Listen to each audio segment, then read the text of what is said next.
মার্কিন প্রেসিডেন্ট হিসেবে ক্ষমতা গ্রহণের পর থেকেই বেপরোয়া ডোনাল্ড ট্রাম্প। গ্রিনল্যান্ড থেকে শুরু করে পানামা খাল যেন সবকিছুই একাই করতে চান নিয়ন্ত্রণ। মধ্যপ্রাচ্যের আরেক বেপরোয়া ইসরায়েলকেও দিয়ে যাচ্ছেন আশকারা। সামরিক সহায়তার পাশাপাশি গাজায় ইসরায়েলি নিয়ন্ত্রণ প্রতিষ্ঠায় ট্রাম্প নিজেই এখন নেতানিয়াহুর ভূমিকায়।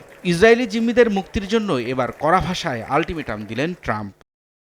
নিজের সামাজিক যোগাযোগ মাধ্যম ট্রুথ সোশ্যালে দেয়া এক দীর্ঘ পোস্টে ফিলিস্তিনের স্বাধীনতাকামী সংগঠন হামাসকে শেষবারের মতো সতর্ক করে ট্রাম্প বলেন, সব জিম্মিকে ছেড়ে দেয়া না হলে কাউকেই জীবিত রাখা হবে না, আর এজন্য ইসরায়েলকে সব ধরনের অস্ত্র সহায়তা পাঠিয়েছেন তিনি।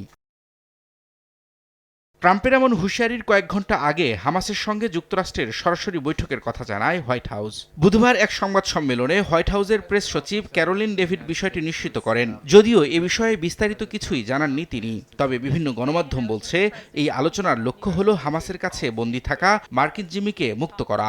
1997 সালে ফিলিস্তিনি স্বাধীনতাকামী সংগঠনটিকে সন্ত্রাসী গোষ্ঠীর তকমা দেওয়ার পর এটি দুপক্ষের প্রথম আলোচনা।